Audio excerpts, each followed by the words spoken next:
البدع والأهواء، أهل البدع العقائدية وأهل البدع السياسية.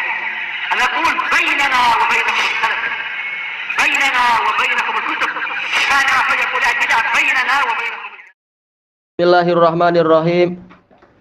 Qala al-Imam Ibnu Utsaimin rahimahullahu taala. Baik, inti qiyas syabah adalah apa? Yaitu untuk ilahnya tidak jelas tetapi dilihat mana yang lebih dekat farq ini kepada dua asal di antara salah satu dari dua asal.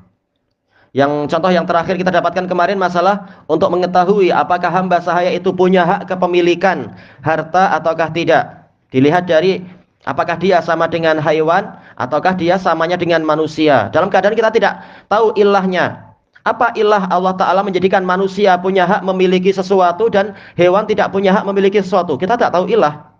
Tapi apa? Minimalnya kita tahu itu adalah rahmat Allah. Huwaladzi khalaqalakum ma fil ardi jami'a. Dialah yang menciptakan untuk kalian segala sesuatu di bumi ini. Untuk kalian. Jadi apa? Allah yang memberikan hak manusia memiliki. Baik, sementara hewan tidak punya hak untuk memiliki dan memang tidak mampu untuk memiliki apa-apa. Memiliki dalam artian mampu mengurusi seperti kepengurusan manusia terhadap hartanya. Tapi apa ilahnya? Wallahu a'lam. Baik. Nah, ketika ilah tidak diketahui, maka kita tidak mampu dari sudut pandang ini menggunakan qiyasul ilah pada hamba sahaya. Berarti apa yang dipakai adalah qiyasus syabah. Mana yang lebih mirip? Mirip manusia ataukah mirip hewan? Untuk apa? Hamba sahaya itu. Sehingga dikatakan apakah dia berhak memiliki barang atau tidak. Kesimpulan akhirnya yang disebutkan Syekh Utsaimin dan ini pendapat jumhur ulama adalah apa? Dia lebih mirip kepada hewan, maka dia tidak punya hak memiliki apa-apa kecuali kalau tuannya mengizinkan. Karena dalil banyak sekali, yaitu apa? Hamba sahaya tidak punya hak melakukan tasarruf apapun kecuali ketika tuannya mengizinkan, dan dalil itu banyak. Masalah boleh untuk dia bekerja lalu dibagi sesuai dengan keinginan tuannya, bagi berapa? 60-40 ataukah 30-70 atau berapa? Cuma apa? Tuannya diperintahkan secara syariat untuk bersikap ihsan kepada hamba sahayanya itu. Dan seterusnya. Baik, kemudian yang berikutnya wa hadzal qismu minal qiyas dhaif id laisa bainahu wa bainal asli illatun munasibah. Qiyas yang kedua ini qiyas syabah. Jenis yang kedua ini qiyas yang lemah, memang lemah dia. Kita tidak punya dalil yang jelas sekali kecuali dari apa? Beberapa sudut pandang. Karena tidak ada antara dia dengan asal, apakah asalnya itu dari jenis manusia ataukah dari jenis hewan tadi, illatun munasibah, sifat yang sesuai untuk menjadikan itu sebagai gantungan hukumnya. Siwa annahu yushbihuhu fi aksaril ahkam, selain apa? Bahwasanya hamba sahaya itu menyerupai mungkin manusia atau menyerupai hewan di kebanyakan dari hukum dia. Ma annahu yunazi'uhu aslun akhar. Bersamaan dengan itu dia juga ditarik oleh asal yang satunya lagi karena ada kesamaan juga. Makanya dia statusnya lebih lemah daripada qiyasul illah. Yang ketiga, qiyasul akas, qiyas yang berkebalikan sekarang. Tayyib.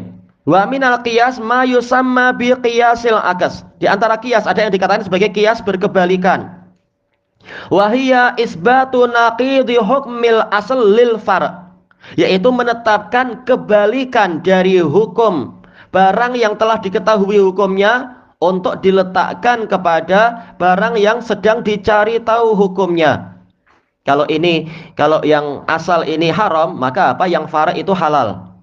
Kenapa demikian? Liwujudi naqidi illati hukmil asli fih. Karena keberadaan kebalikan dari illah, dari sifat yang menjadi gantungan hukum pada barang yang telah diketahui hukumnya. Kebalikan itu ada di mana? Ada di barang yang tengah dicari tahu hukumnya. Tayyib. Contohnya bil misal yattadihul maqal. Dengan contoh ucapan jadi semakin jelas. Wa masalu lidzalika biqaulihi sallallahu alaihi wasallam. Mereka mempermisalkan tentang masalah itu dengan sabda Rasulullah SAW. Wa fi bud'i ahadikum shadaqah. Di dalam hubungan suami istri salah seorang dari kalian itu ada sedekah. Yaitu apa? Ada nilai pahala.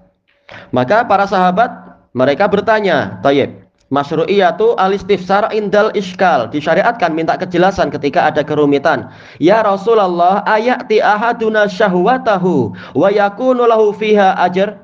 Wahai Rasulullah, apakah salah seorang dari kita atau mungkin dari kami mendatangi syahwatnya, padahal ini sekitar syahwat, keinginan jiwa, keinginan hawa nafsu, tapi ketika dia mendatangi syahwat justru dia mendapatkan pahala pada syahwatnya tadi, karena ini perkara yang mengherankan.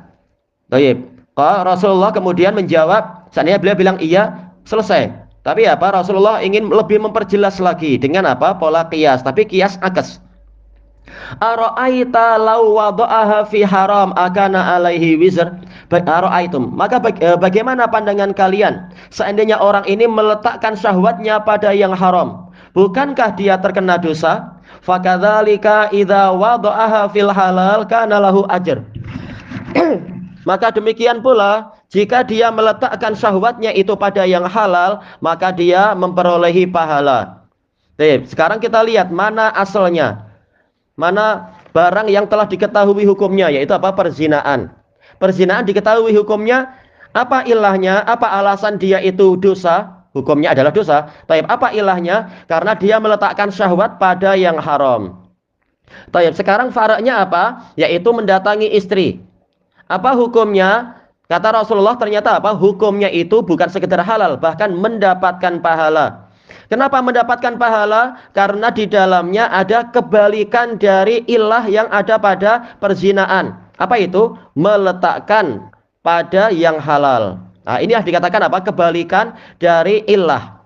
Apa ilah itu diharamkan? Karena meletakkan pada yang haram. Apa ilah dia itu dosa? Zina itu dosa karena meletakkan syahwat bukan pada yang halal. Berarti kalau meletakkan syahwat pada istri, ini kebalikannya hukumnya, yaitu apa? Mendapatkan pahala. Bukan sekedar mubah, tapi bahkan mendapatkan pahala. Kenapa? Karena alasannya itu sebaliknya. Ilahnya itu apa? Yaitu dia meletakkan pada yang halal. Nah, ini yang dikatakan qiyasul akas, kebalikan. Baik. Dan ini menunjukkan pentingnya hadis ini. Hadis-hadis yang lain atau dalil yang lain itu menunjukkan halal saja. Baik, mendatangi istri halal. Yang ini menunjukkan bukan sekedar halal, bahkan apa? Mendatangkan pahala. Fa asbatan nabiyyu sallallahu alaihi wasallam lil fara' wa huwa al-wat'ul halal. Maka Nabi SAW menetapkan untuk barang yang atau perkara yang sedang dicari hukumnya, fara', yaitu apa? Yaitu pergaulan yang halal, hubungan suami istri yang halal. Ini pendekatan istilah aja ya. Tayyib.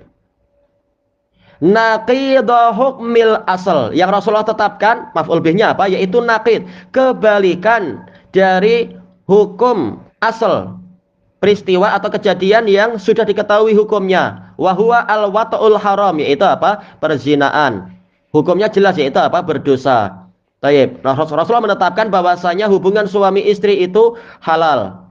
Ya, hubungan suami istri itu apa? Berpahala. Kenapa? Liwujudi naqidi illati hukmil asli fihi fil far'. Karena adanya kebalikan dari alasan hukum asal. Taib. Ilah untuk hukum asal apa? Meletakkan pada yang haram sehingga dia dosa. Kebalikannya berarti apa? Meletakkan pada sesuatu yang halal, maka dia berpahala. Fa'asbata lil far'i ajron, maka Rasulullah SAW menetapkan adanya pahala pada far', yaitu pada peristiwa atau kejadian yang sedang dicari hukumnya. Kenapa? Karena ilahnya adalah sebaliknya, li'annahu wata'un halal, yaitu apa? Meletakkan syahwat pada yang halal.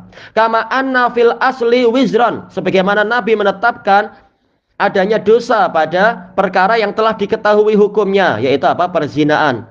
Ilahnya apa? Li'annahu wata'un haram, karena meletakkan syahwat tadi pada yang haram. Tayyib, ilahuna wallahu a'lam.